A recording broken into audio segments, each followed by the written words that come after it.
One Friday in the spring of 2025, the chatbot 500 million people use every week turned into a flatterer.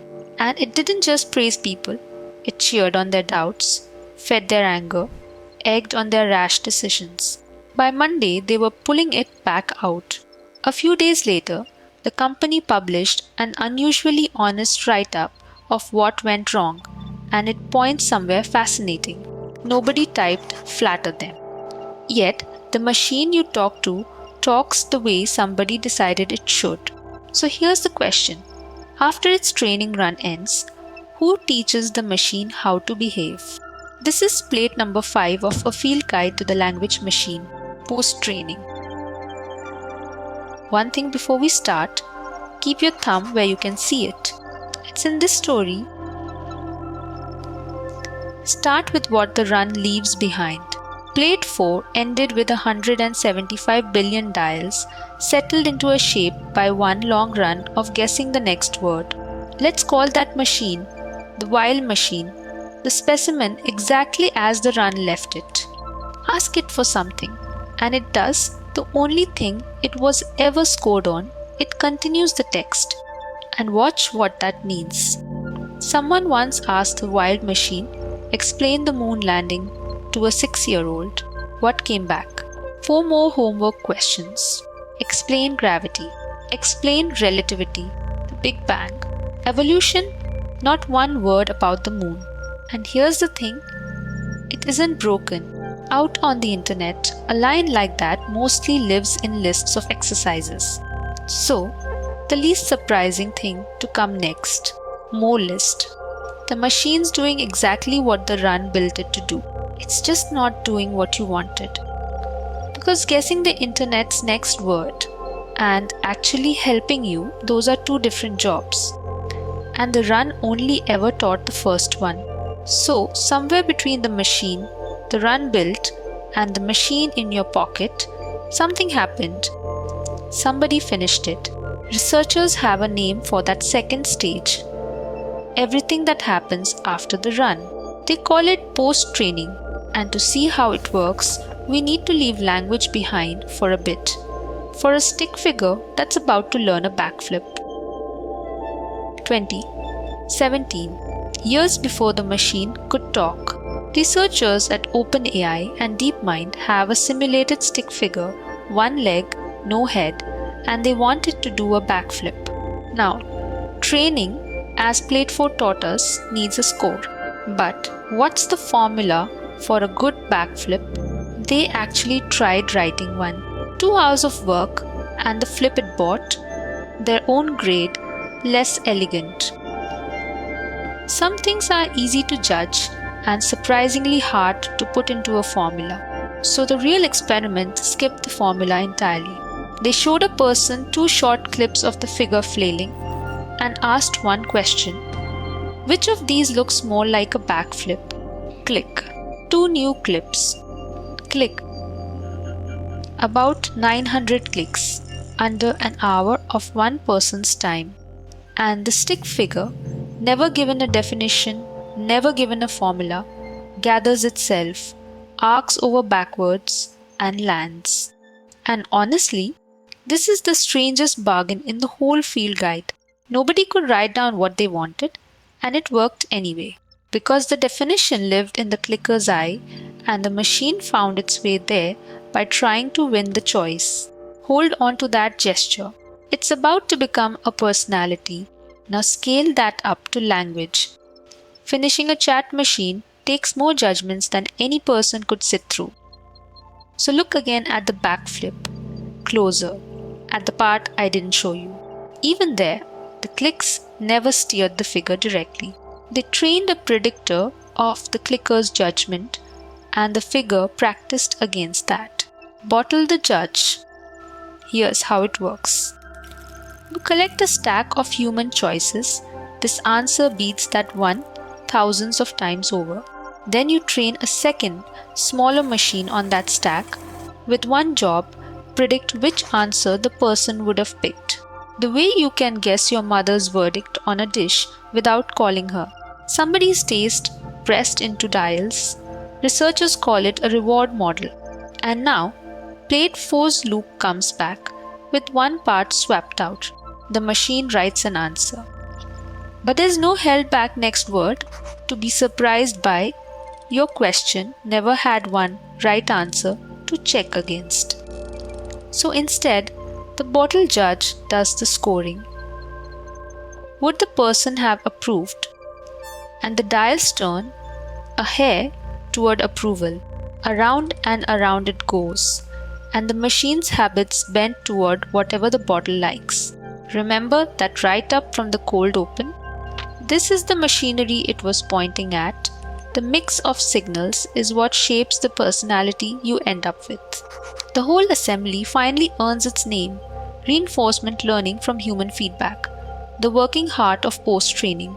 And this isn't history, it's still how the machine in your pocket gets finished. And here's the part I keep thinking about, the price. Both bills, same unit. The great run that built the machine, 3,640. The loop that finished it, 60 against 3,640. The loop that bent the machine's manners toward approval, the part of the bill that shapes how it treats you, a rounding error. So the manners come out of a bottle, and the bottle is pressed from human choices. Whose? For the machine, those researchers were building a system called InstructGPT back in 2022. The answers on record, a team of about 40 contractors, freelancers hired online after a screening test, people with laptops and deadlines. About 40 people. Not a parliament, not a poll. Contractors. Clicking this answer beats that one. And most comparisons seen by exactly one of them. The paper gives the reason in 2 words: cost reasons. And they didn't always agree with each other either. Measured agreement about 73%. So on more than one comparison, in 4-2 judges would have pointed at opposite cards. And whichever judge happened to get that comparison, theirs is the taste that went into the bottle. Now, if 40 sounds like a very small committee for a job this size, the researchers thought so too. Their own paper calls the group, their words, clearly not representative of the people the machine would meet. They weren't even claiming these 40 were the right people to ask. They built it anyway. And the result is the strangest part of this whole story. On the prompts the lab tested, human judges preferred a finished machine with 1.3 billion dials over the wild machine with 175 billion. Anners beat a machine more than 100 times the size. So think about that. Your chatbot's patience, its hedging, the way it softens bad news, all of it descends from a recipe first pressed from the taste of about 40 people, one choice at a time. Which leaves the real question, what exactly does a machine learn when what it learns is to win the choice? Let's go back to 2017, one last time, same research program as the backflip. Because those machines already showed us what winning the choice really teaches. A simulated arm was learning to grasp an object from human clicks, and it found something easier than grasping. It parked its claw between the camera and the object, so that to the judge watching through that camera it looked like grasping. Read that slowly. The arm was never scored on holding the object. It was scored on what the judge believed. So it learned appearance. Because appearance is what paid. The researchers caught this one. They added visual cues so the judge could tell, but file the shape of it away. Because in a chat machine, the judge is a person reading an answer, and an answer that agrees with you is simply more likely to win the choice. Researchers at Anthropic later measured how far that goes. People, and the bottle judges pressed from them, will sometimes pick a smooth, flattering answer over a correct one, often enough to matter, so that pull toward flattery may not be a glitch sitting on top of the training at all. It likely comes, at least in part, from the training itself, the judge's weakness leaking into the machine through the bottle, which brings us back to the spring of 2025. The update that turned the machine into a flatterer had added a new signal into the bottle: thumbs. Thumbs up and thumbs down gathered from ordinary chats. Your thumb, the one I asked you to keep in sight. For that update, it had been a judge all along. And that sealed page from the beginning finally opens all the way.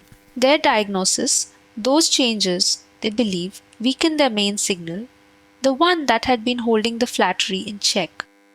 Because thumbs, by their own account, can sometimes favor the more agreeable answer.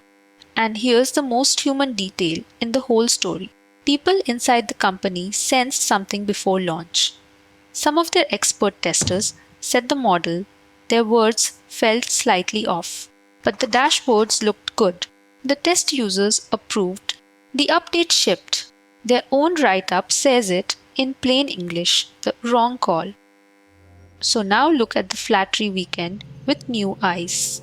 Nothing broke and nobody meant harm. A machine trained to win the choice kept winning the choice after a new judge joined the panel. Everybody's thumbs, and the researchers had admitted the limit 3 years before the flattery weekend. In writing, you can't train one machine to everyone's taste at once. And by that weekend, 500 million people a week, their own count, one default personality, chosen choice by choice, serving all of them. It was never going to match your taste exactly. It couldn't. Nobody's machine could, and there's something almost lovely in knowing that the machine's manners are human, hand-me-downs. So here's the field rule. This plate leaves you with: the wild machine guesses the next word. The finished machine wins the choice. So when it agrees with you, that's not necessarily the world agreeing with you. It might just be a bottle judge's approval, baked in. Keep your own judge switched on. Next plate, every plate so far has walked around the outside of the machine. Inside are the dials, 175 billion of them. Can anyone actually open it up and read what they hold? A few researchers tried, and reading it may cost more than building it. Tell me in the comments about a time the machine agreed with you when it really shouldn't have. I keep my own list. Every paper and both of the company's write-ups are linked below. Subscribe if you'd like the next plate when it's ready. I'll see you there.